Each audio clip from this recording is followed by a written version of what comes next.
Hello guys, welcome to my YouTube channel. आज के इस नए वीडियो में हम फिर देखेंगे, जैसा कि हम देख रहे थे मैग्नेटिज्म वाले ही सेशन को आगे कंटिन्यू करेंगे। फुल मैग्नेटिज्म आपको इसमें आपको मिल जाएगा। तो उसका एक बेसिक सा प्रॉब्लम है, उसके बाद हम कुछ इलेक्ट्रोस्टैट का भी प्रॉब्लम इसमें हम करेंगे।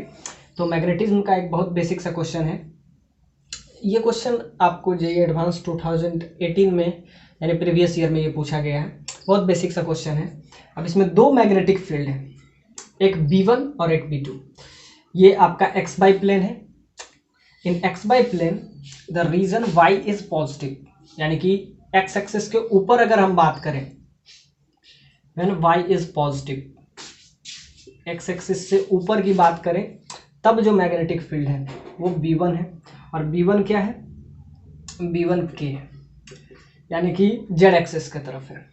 इन the plane when y is positive it has uniform magnetic field that is B1k, and the reason y is less than 0 has another uniform magnetic field that is B2k, and positively charged particle is projected from origin along positive x-axis with velocity v naught pi meter per second. अब और after time t particle crosses the x-axis from the first time if b2 is 4 times b1। अब ये x-axis को cross करता है इधर। अब ध्यान से देखिए, मैग्नेटिक फील्ड इसके परपेंडिकुलर है। अब इधर भी मैग्नेटिक फील्ड इसके परपेंडिकुलर है, और हम जो है पार्टिकल को y डायरेक्शन में पाई मीटर पर सेकेंड वेलोसिटी से हम क्या किए, यहाँ पे इंसर्ट कर दिए या यहाँ से प्रोजेक्ट कर दिए। और इसमें आपसे पूछ रहा है कि एवरेज वेलोसिटी ऑफ पार्टिकल, किसका एवरेज वेलोसिटी क्या होगा? Average velocity of particle. तो इस टाइप का प्रॉब्लम हम पहले भी कर चुके हैं, और ये जो प्रॉब्लम है ये बहुत बेसिक सा प्रॉब्लम है। इसमें कुछ बड़ा चैलेंज है नहीं। तो जैसा कि हर बार की तरह हम यूज करते हैं कि रेडियस होता है जब मैग्नेटिक फील्ड उसके परपेंडिकुलर हो तो mv बाई क्यूबी, तो इसको हम यूज करेंगे। और इसमें दिया हुआ है कि average speed of the particle, आपको इसका एवरेज स्पीड निकालना है along x axis in this time interval that is t। X axis की तरफ आपको निकालना है। तो आइए इसको हम डील करते हैं। तो जैसा कि आपको बेसिक सा इंफॉर्मेशन पता होगा, रेडियस जो होता है तो इसमें v वेलोसिटी से y डायरेक्शन की तरफ हम क्या किए हैं, इसको प्रोजेक्ट किए हैं। और ये B1 जो कि आपका एक यूनिफॉर्म मैग्नेटिक फील्ड है, B फील्ड, और नीचे भी आपको यूनिफॉर्म मैग्नेटिक फील्ड है,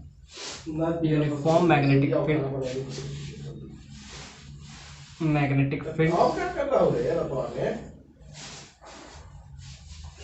यूनिफॉर्म रेडियस का फॉर्मूला। और दूसरा टाइम का फॉर्मूला भी हम डेराइव करके लाए थे। एग्जैक्टली ये जो क्वेश्चन है पूरा का पूरा फॉर्मूला पुटिंग प्रॉब्लम है, इसमें कुछ भी कंसेप्ट नहीं है, बहुत बेसिक सा प्रॉब्लम है।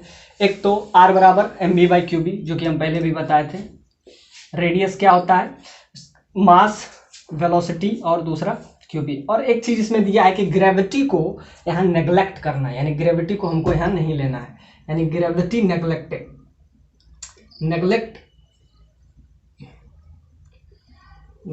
ग्रेविटी। अब इसका कुछ ना कुछ मास भी होगा तो नीचे भी फोर्स लगेगा, तो यहाँ पे बोल दिया है कि ग्रेविटी को क्या करना है, नेग्लेक्ट करना है। मतलब क्वेश्चन बहुत सिंपल है कि एक्स एक्सिस के ऊपर जो मैग्नेटिक फील्ड है वो B1 है, और एक्स एक्सिस से नीचे यानी कि y इज पॉजिटिव के लिए जो मैग्नेटिक फील्ड है वो B1k है। और y नेगेटिव के लिए यानी कि x एक्सिस से नीचे के लिए यानी y is less than 0 then its value is b2k। अब इतना दे दिया है और यहां से v वेलोसिटी यानी कि वेलोसिटी आपको दे दिया हुआ है, इस वेलोसिटी से हम प्रोजेक्ट किए हैं। तो ये क्या होगा, आपको पता है कि उसका रेडियस कुछ ऐसा बनेगा, परपेंडिकुलर मैग्नेटिक फील्ड है तो mv/qb इसका कुछ रेडियस बनेगा और ये कुछ वेलोसिटी से आगे जाएगा, उसके बाद इसका कुछ शेप इस टाइप से ट्विस्ट होकर लास्ट में ये यहाँ वापस आएगा। इस टाइप से कुछ बनेगा, सर्कल का कुछ सर्कल टाइप इसका स्ट्रक्चर बनेगा और उसका रेडियस हम किस फॉर्मूले से निकालते हैं तो mv/qb। यहाँ तक तो समझ में आ गया। लेकिन अब आते हैं इसके प्रॉब्लम का डीप पार्ट क्या कह रहा है। तो इसमें कह रहा है कि ओरिजिन से, ये आपका ओरिजिन है 0,0, दिस इज ओरिजिन, और यहां से हम किस वेलोसिटी से पाई मीटर पर सेकेंड से यहां से प्रोजेक्ट किए तो ये जाएगा और सर्कल बना के आएगा। सर्कल क्यों बनाएगा, क्योंकि मैग्नेटिक फील्ड परपेंडिकुलर है, तो जैसा कि हम पहले बता चुके हैं तो उसको हम एक बार फिर से डील कर लेते हैं। और दूसरा दो फॉर्मूला इसमें काम का है, एक तो रेडियस का, वो हम पहले बताए हैं, ये तो बहुत बेसिक सा फॉर्मूला। दूसरा टाइम जो होता है वो क्या होता है, time that is pi m/qb, मतलब इसको टाइम कितना लगेगा। रेडियस तो ये है, रेडियस का बहुत बेसिक सा फॉर्मूला है, और दूसरा टाइम। तो टाइम जो है, यहां से एक चीज बहुत कमाल का है कि टाइम जो है वो वेलोसिटी पे डिपेंड नहीं कर रहा है। ये हम पहले भी बताते हैं कि time is independent of velocity, जबकि टाइम वेलोसिटी पे डिपेंड करना चाहिए। लेकिन इस केस में मैग्नेटिक फील्ड में, जब यूनिफॉर्म मैग्नेटिक फील्ड में कोई चार्ज मूव कर रहा हो और मैग्नेटिक फील्ड परपेंडिकुलर हो, तो टाइम वेलोसिटी से इंडिपेंडेंट है। तो यहाँ एक बहुत कमाल की चीज है, इट इज इंडिपेंडेंट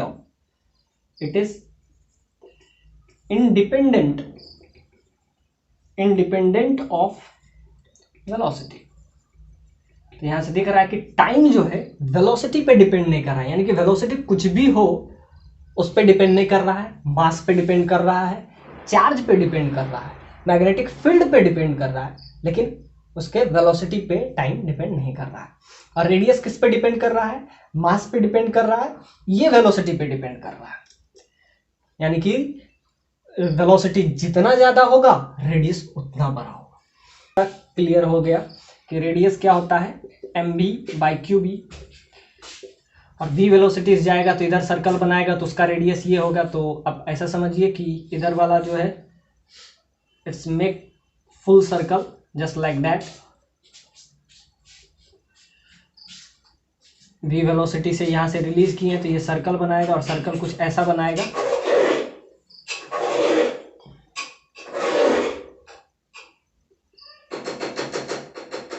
इसका रेडियस कुछ ये r होगा और दोनों का मैग्नेट, इधर नीचे भी मैग्नेटिक फील्ड है, उधर भी रेडियस बनाएगा।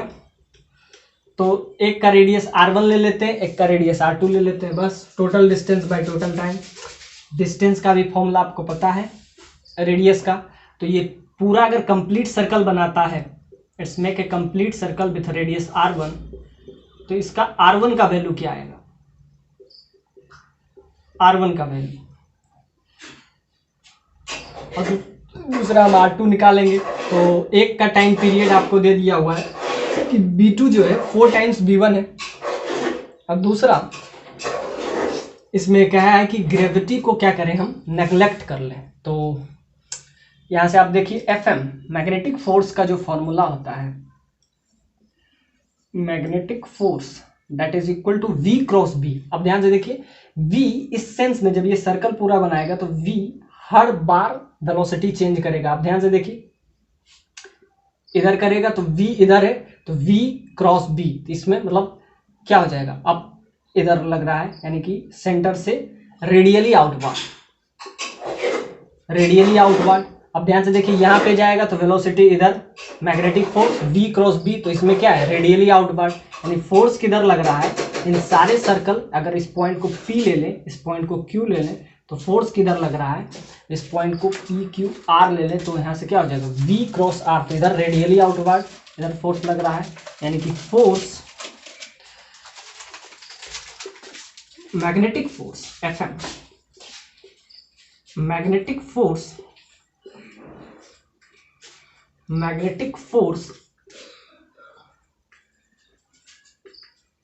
एक्टिंग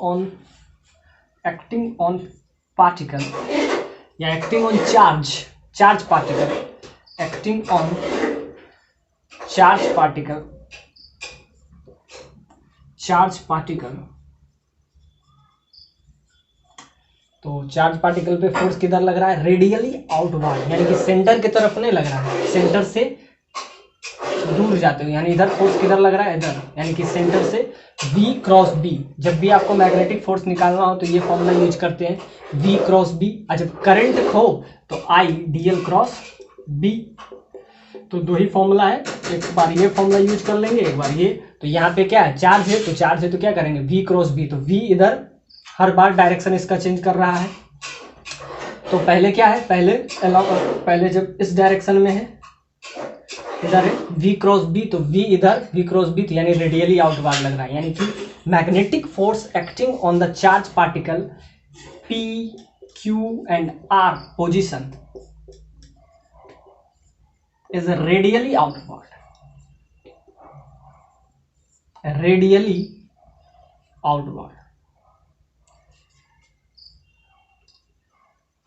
एक ऐसा होता है टुवार्ड्स द सेंटर, यहाँ रेडियली आउटवर्ड, यानी कि रेडियली आउटवर्ड, तो जिसकी वजह से यहां पहुंचेगा। उसके बाद इधर जब जाएगा, जब यही चार्ज नीचे जाएगा, जब उसका मैग्नेटिक फील्ड क्या हो जाएगा? इससे 4 टाइम्स ज्यादा होगा, तो सर्कल का क्या हो जाएगा? सिंपल सा बात है, मैग्नेटिक फील्ड ज्यादा हुआ तो क्या हो जाएगा? रेडियस छोटा हो जाएगा, यानी कि इसका रेडियस बड़ा है तो इसका रेडियस, नीचे वाला का रेडियस छोटा हो जाएगा इसके रिस्पेक्ट में, क्योंकि इसका 4 टाइम्स हो गया। तो ध्यान से देखिए, radius is inversely proportional to magnetic field. Radius है, रेडियस किस किस चीज पे डिपेंड कर रहा है? तो रेडियस मास का डायरेक्टली प्रोपोर्शनल है, और रेडियस चार्ज के डायरेक्टली प्रोपोर्शनल है, रेडियस मैग्नेटिक फील्ड चार्ज के इन्वर्सली प्रोपोर्शनल है, और रेडियस मैग्नेटिक फील्ड के इन्वर्सली प्रोपोर्शनल है। तो नीचे में क्या है? मैग्नेटिक फील्ड बढ़ गया है तो रेडियस क्या हो जाएगा? छोटा हो जाएगा। तो इसके रिस्पेक्ट में इसको अगर हम R2 लें, this is R2, this is R1 and this is R2, और टाइम जो है वेलोसिटी से इंडिपेंडेंट है, यानी वेलोसिटी पे डिपेंड नहीं कर रहा है। तो यहाँ से क्या हुआ? Fm, मैग्नेटिक फोर्स किस लगा? Radially outward. अब ध्यान से देखिए, अब यहाँ पे आया एग्जैक्टली, क्योंकि मैग्नेटिक फील्ड तो उधर ही होगा तो इसमें भी लगेगा, रेडियली आउटवर्ड लगेगा। अब ध्यान से देखिए, V का डायरेक्शन, अब ये मैग्नेटिक फील्ड को इधर से आया, अगर इधर से आया तो V क्रॉस B इधर भी लगेगा रेडियली आउटवर्ड, या तो सेंटर की तरफ लगेगा या तो सेंटर से दूर जाते हो, यानी कि टुवार्ड्स द सेंटर या रेडियली आउटवर्ड आप कह सकते हैं, यानी कि सेंटर की तरफ या अवे फ्रॉम सेंटर। तो इसको आप ऐसे भी कह सकते हैं, रेडियली आउटवर्ड और away from centre, away from centre, centre से दूर जाते हुए यानी अवे फ्रॉम सेंटर। अब इसमें भी वही डायरेक्शन होगा। अब यहां से ले ले तो V क्रॉस B, हमें एक्स एक्सिस को जब क्रॉस कर रहा है, हम नीचे आएगा तो मैग्नेटिक फील्ड का वैल्यू क्या हो जाएगा? 4 टाइम्स, रेडियस डिक्रीज कर जाएगा। अब टाइम पीरियड पे क्या फर्क पड़ेगा? टाइम पीरियड भी, टाइम जो है वेलोसिटी से इंडिपेंडेंट है, ये हम पहले भी डील कर लिए, और ये भी मैग्नेटिक फील्ड के क्या है? ये भी मैग्नेटिक फील्ड के इनवर्सली प्रोपोर्शनल है। तो ये कमाल है कि टाइम, यानी कि इसके केस में टाइम भी ज्यादा होगा और क्या है? डिस्टेंस भी ज्यादा है। तो अब हमको निकालना है एवरेज टाइम। तो एवरेज टाइम के लिए total distance by total time. तो टोटल डिस्टेंस कितना कवर किया? टोटल, अगर इसमें हम देखें तो टोटल डिस्प्लेसमेंट अगर देखेंगे तो क्या हो जाएगा? 0 हो जाएगा, कि जिस पॉइंट से गया उसी पॉइंट पे सर्कल बन रहा है तो उसी पॉइंट पे आ जाएगा। इसमें भी टोटल क्या हो जाएगा? टोटल डिस्प्लेसमेंट तो 0 हो जाएगा। लेकिन हमको क्या पूछा? हमसे पूछा टोटल एवरेज वेलोसिटी। अब एवरेज पूछा है तो total distance by total time. अब ध्यान से देखिए, ये इसका R1 है तो इसका R1 प्लस, तो ये आपका आ जाएगा बस। अब ये प्रॉब्लम बहुत इजी हो गया। मेन ये फॉर्मूला पुटिंग प्रॉब्लम था। आपको रेडियस का वैल्यू आपको आना चाहिए और टाइम पीरियड वेलोसिटी के इंडिपेंडेंट होता है, मैग्नेटिक फील्ड के इन्वर्सली प्रोपोर्शनल होता है, मास के डायरेक्टली प्रोपोर्शनल होता है। यानी कि जो रेडियस जिस पे डिपेंड करता है एग्जैक्टली उसी पे डिपेंड टाइम भी करता है, बस वेलोसिटी से ये इंडिपेंडेंट होता है। बस ऐसे आप इसको याद रख सकते हैं, क्योंकि क्यूबी के इन्वर्सली प्रोपोर्शनल ये भी होता है, क्यूबी के इन्वर्सली प्रोपोर्शनल रेडियस भी होता है, क्यूबी के इन्वर्सली प्रोपोर्शनल टाइम पीरियड भी होता है। तो अब ये प्रॉब्लम आपके लिए बेसिक हो गया, यानी कि आपको क्या चाहिए, average velocity, total distance by total time. तो एवरेज वेलोसिटी को हम इस टाइप से लिखते हैं, V average, average velocity that is equal to 2 into R1 plus R2। अब 2 टाइम्स क्यों लिखे, अब ये रेडियस और ये रेडियस यानी कि 2 टाइम, यानी टोटल अगर हम यहाँ से इस पॉइंट के बीच का हम डिस्टेंस देखें तो डिस्टेंस क्या होता है, वही d के बराबर हो जाएगा। क्योंकि अगर इसमें हम डिस्प्लेसमेंट देखेंगे तो डिस्प्लेसमेंट तो क्या हो जाएगा, जिस पॉइंट से गया उसी पॉइंट पे आ गया, तो टोटल डिस्प्लेसमेंट तो 0 हो जाएगा, टाइम t1 प्लस t2। तो R1 का वैल्यू क्या हो जाएगा, 2 को हम बाहर ही रखते हैं, R1 mv by QB, mv velocity तो वही है, दोनों के लिए सेम ही, वेलोसिटी तो चेंज नहीं होगा, q चार्ज वही रहेगा, और इसका मैग्नेटिक फील्ड हो जाएगा B1 और इसका हो जाएगा mv बाई q इंटू, अब B2 जो है 4 टाइम्स B है, तो ये आपका आ गया एग्जैक्टली यही टाइम पीरियड में भी हो जाएगा, pi m by Q B, तो यहाँ B तो B ही होगा। तो इसका जो मैग्नेटिक फील्ड है इससे 4 टाइम्स है, क्या है, B1 that should be equal to 4 times B2 that is equal to 4 times B1, यानी कि इससे 4 टाइम्स ज्यादा है, तो यहाँ पे क्या लिख दिया, 4 टाइम्स ज्यादा, यहाँ भी आपका हो जाएगा pi m by q into 4b। तो ये आपका आ जाएगा total average velocity, V average. आप ध्यान से देखिए, मास से मास कैंसिल, क्यूबी से क्यूबी कैंसिल। अब यहाँ पे बहुत इजी हो गया प्रॉब्लम। अब यहाँ पे 2 बाई पाई कॉमन ले लेते हैं, अब यहाँ बचेगा ये v बचेगा, और यहाँ पे बचेगा v बाई 4 और नीचे बचेगा पाई कॉमन ले लिए तो 1 प्लस 1 बाई 4। तो इसको अगर इजी करते हैं तो आपका आ जाएगा, और इसका डिजिट में आपको आंसर देना था, यानी कि डिजिट, तो यहाँ से average velocity that is equal to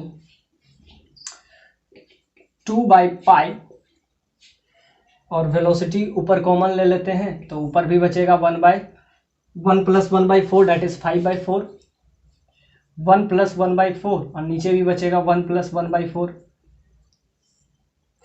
ध्यान से देखिए, इसके वजह से ये 1 बाई 4 तो 1 बाई 4, ये 1 आ जाएगा, 1 प्लस 1 बाई 4, ये आपस में एक दूसरे को कैंसिल कर देंगे, और वेलोसिटी का वैल्यू भी आपको पाई ही दिया हुआ है, तो पाई से 2 बाई पाई, भी आपका क्या दिया हुआ, पाई मीटर पर सेकेंड, पाई से पाई कैंसिल, तो ये आपका आ जाएगा 2 मीटर पर सेकेंड। तो ये आपका आ गया एवरेज वेलोसिटी, और आपसे यही सिंगल डिजिट में आंसर चाहिए था। तो इलेक्ट्रिसिटी का है, फिर भी देखते हैं, बहुत ही बेसिक सा क्वेश्चन है। A moving coil galvanometer, MCG का क्वेश्चन है, मूविंग कॉइल गैल्वेनोमीटर का। Moving coil galvanometer has 50 turns. A moving coil galvanometer has 50 turns and each turns has an area that is 2 into 10 to power minus 4 meter square. Magnetic field produces by this magnet inside the galvanometer is 0.02 Tesla. Torsional constant of the suspension, torsional constant of the suspension wire is 10 to power minus 4 nanometre पर radian. अब ध्यान से देखिए, ये आपका क्या है, torsional constant का वैल्यू है, टॉर्क डिवाइडेड बाय थीटा इसको कहते हैं टॉर्सनल कांस्टेंट। ये हम प्रीवियस लेक्चर में इस पे हम डेराइव एक प्रॉब्लम ही किए थे, तो टॉर्सनल कांस्टेंट पे बेसिकली इसी पे ही हम प्रॉब्लम ही किए थे, तो वहाँ से आपको ये कंसेप्ट क्लियर हो जाएगा। बाकी मूविंग कॉइल गैल्वेनोमीटर पे भी हम बहुत सारा एमसीजी पे किए थे, तो इस पे भी हम बहुत सारे प्रॉब्लम किए हैं, तो वो आप जाके देख सकते हैं। बहुत ही बेसिक सा प्रॉब्लम है, इसमें टोटल नंबर ऑफ टर्न्स दे दिए हैं आपको, और हर एक टर्न का एरिया भी दे दिया है, यानी कि एरिया भी दे दिया हुआ है, टोटल नंबर ऑफ टर्न्स भी दे दिया हुआ है, और उसके अंदर जो मैग्नेट है वो कितना मैग्नेटिक फील्ड प्रोड्यूस कर रहा है, 0.02 टेस्ला, और टॉर्सनल कांस्टेंट का वैल्यू दे दिया हुआ है। Torsional constant of the suspension wire is 10⁻⁻4 newton metre radian per radian.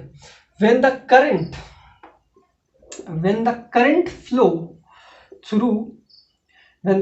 flow through the galvanometer, a full scale deflection occur if the coil rotates by 0.2 radian. The resistance of the galvanometer, that is 50 ohm. अब क्या किए, अब question का second part. अब ये first part था, इसमें क्या क्या दे दिया था आपका, मूविंग कॉइल गैल्वेनोमीटर में टोटल नंबर ऑफ टर्न्स दिया था, उसका एरिया भी आपको दे दिया हुआ था, और उसके अंदर जो मैग्नेट हम लोग यूज करते हैं मूविंग कॉइल गैल्वेनोमीटर में, वो कितना मैग्नेटिक फील्ड प्रोड्यूस कर रहा था, 0.02 टेस्ला, और टॉर्सनल कांस्टेंट का वैल्यू भी आपको दे दिया हुआ था, यानी हर चीज आपको दे दिया हुआ था। अब इसमें क्या किया, करंट का फ्लो करवाएं। When the current flow the galvanometer full scale deflection उसमें हुआ।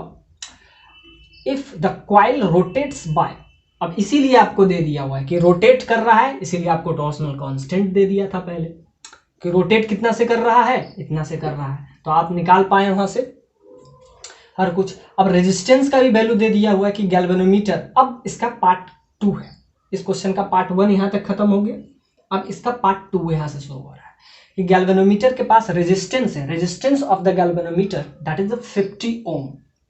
इसके पास जो गैल्वेनोमीटर है इसका रेजिस्टेंस आपको कितना दे दिया, 50 ओम।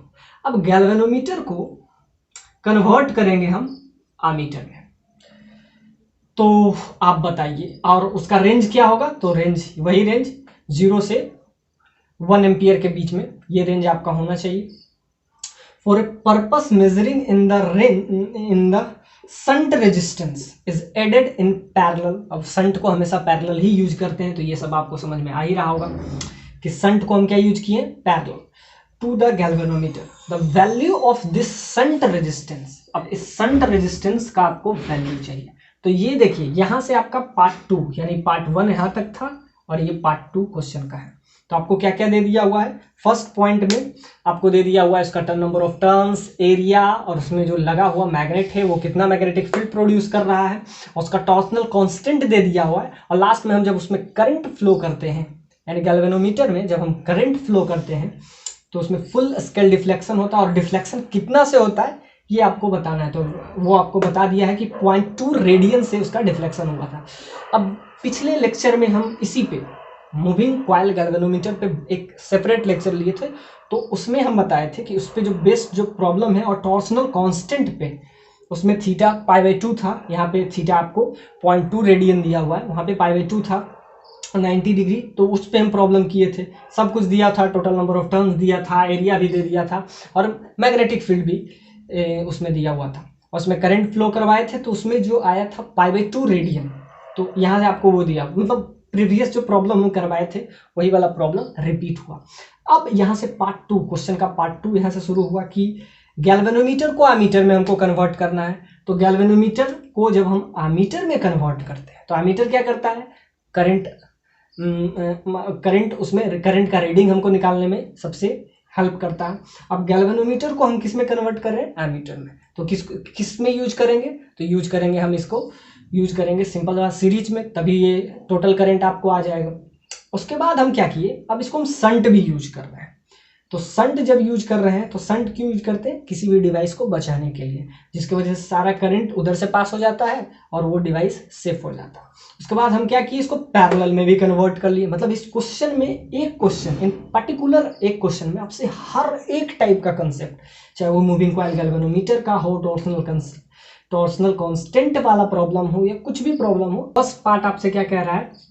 फर्स्ट पार्ट आपसे कह रहा है कि मूविंग कॉइल गैल्वेनोमीटर में 50 टर्न्स आपको दिए हुए हैं और हर एक का एरिया आपको दे दिया हुआ है। It turns has an area that is 2 × 10⁻⁴ metre square and magnetic field जो कंटेन कर रहा है, ये मैग्नेटिक फील्ड कर रहा है। उसके इनसाइड जो मैग्नेट होता है वो मैग्नेटिक फील्ड कितना प्रोड्यूस कर रहा है? इतना प्रोड्यूस कर रहा है, 0.02 टेस्ला। अब उसमें टॉर्सनल कांस्टेंट का भी वैल्यू आपको दे दिया हुआ है और वो जब उसमें हम करंट फ्लो करवाते हैं और उसमें जो फुल स्केल डिफ्लेक्शन कहाँ हमको मिलता है? तो जब वो कितना से रोटेट करे, जब वो उसका थीटा एंगल क्या हो, 0.2 रेडियन हो।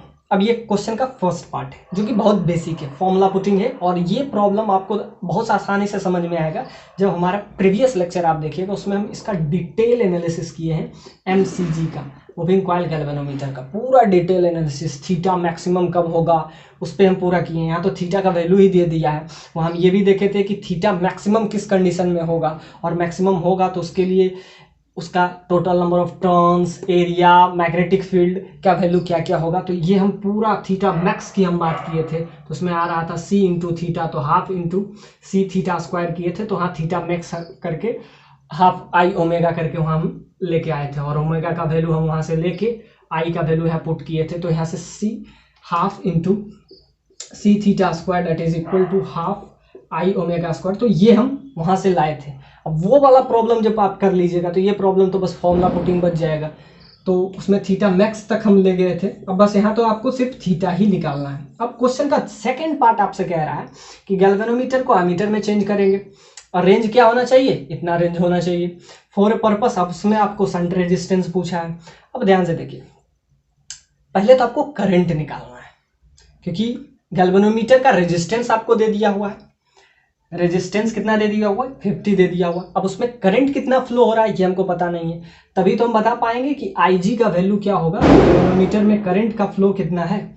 और अगर करंट नहीं निकलेगा तो हमको शंट रेजिस्टेंस कहाँ से आएगा? शंट रेजिस्टेंस, तो शंट का वैल्यू के लिए हमको IG चाहिए। IG के लिए हम ये यूज करेंगे, ये फॉर्मूला निडल है जिसमें हम देखेंगे full scale deflection.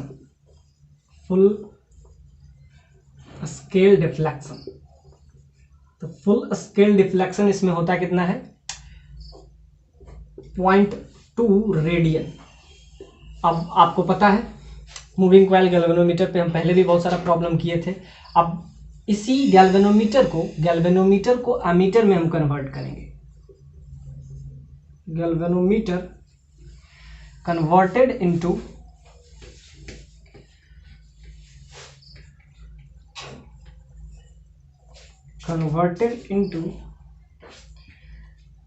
Ammeter,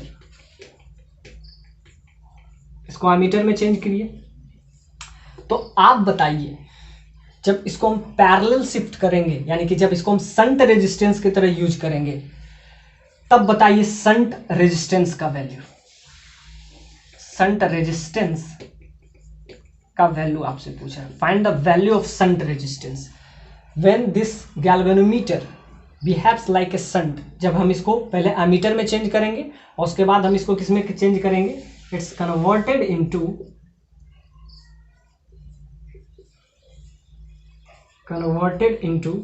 shunt resistance.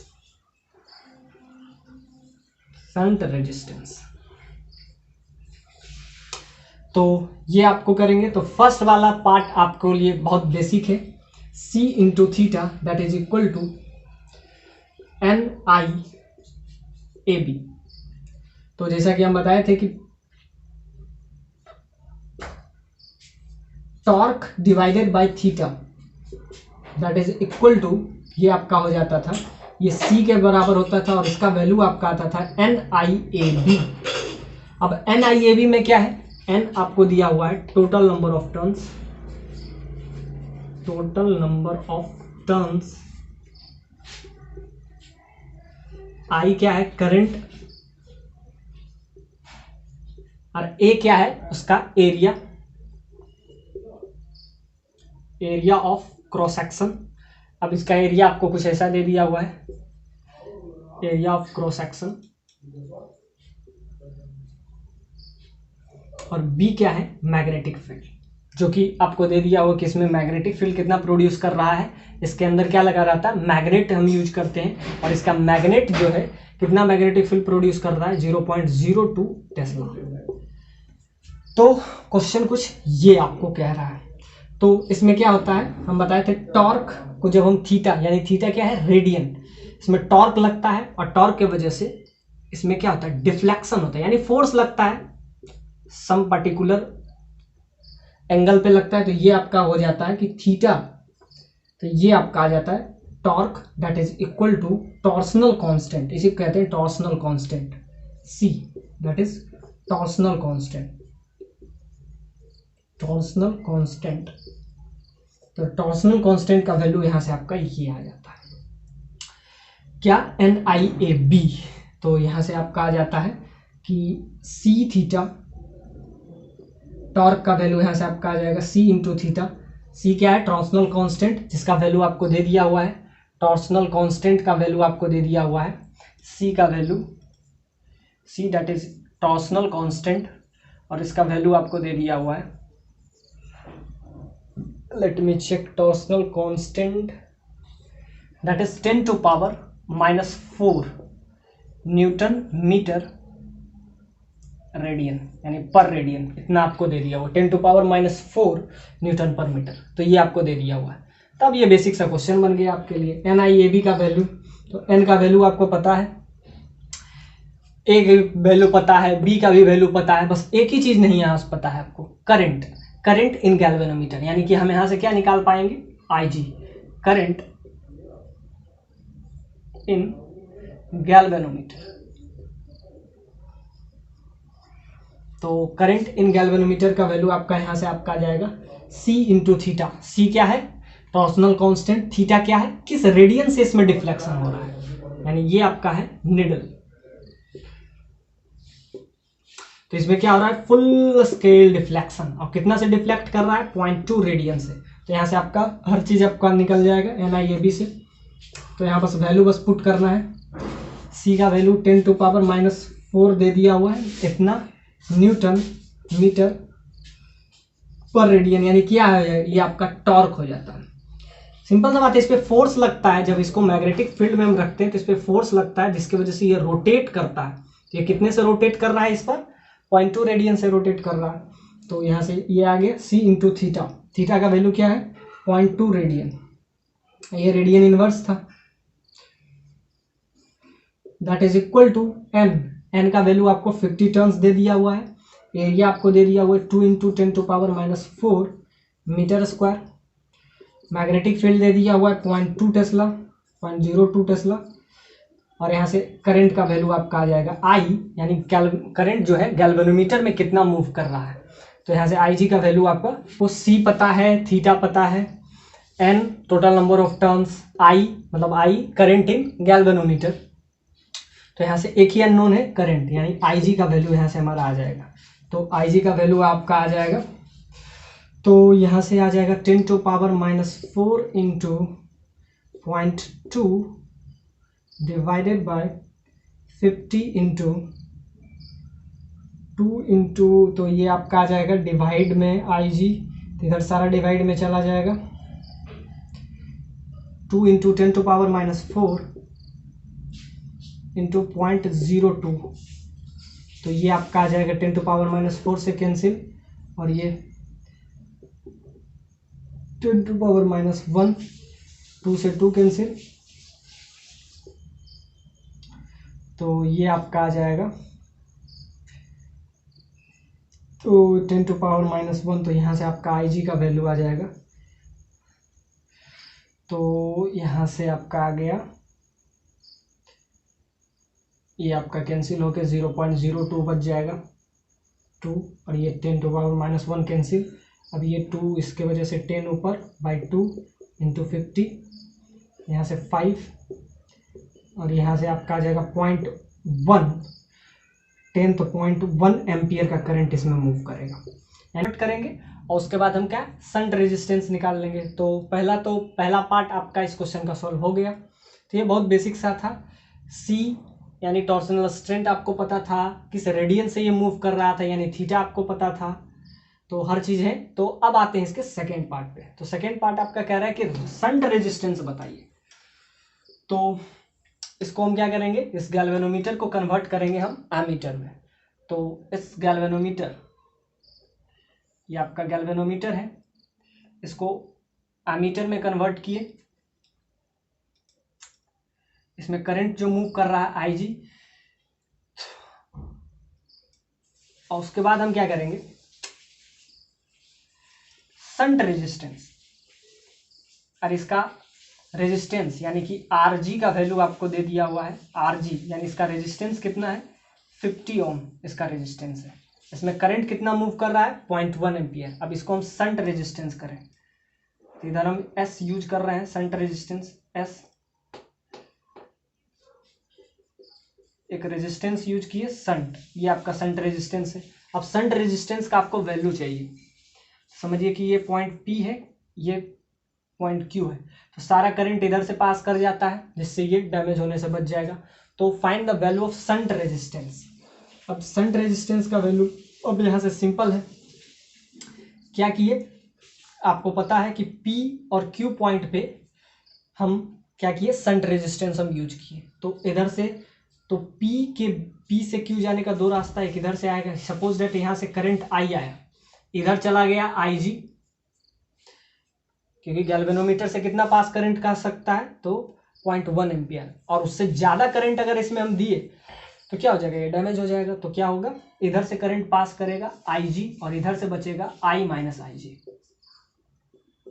Total current यहाँ से I इंटर किया, गैल्वेनोमीटर में गया IG, तो नीचे कितना बचा, I माइनस IG। तो यहाँ से आपको क्लियरली आपको दिख रहा है कि I माइनस IG यानी रेजिस्टेंस, यहाँ से समझिए कि I करंट इधर से गया और IG चला गया गैल्वेनोमीटर से, तो बाकी रेजिस्टेंस शंट से गया। तो क्या हो जाएगा, इधर IG इंटू रेजिस्टेंस कितना है 50 ओम, दैट इज इक्वल टू, यानी कि यहाँ से हम देखें तो P और Q के बीच में, यानी कि V P और Q के बीच में, इधर से दो रास्ते हैं P और Q के बीच में, दोनों आपस में क्या है, पैरेलल है। तो V इधर से भी P से Q जा सकते हैं, तो इधर से आपका क्या हो जाएगा, V दैट इज पोटेंशियल। तो पोटेंशियल का वैल्यू क्या हो जाएगा, इधर IG इंटू RG, इसका रेजिस्टेंस 50 आपको दे दिया हुआ है, इधर क्या हो जाएगा करंट I माइनस IG,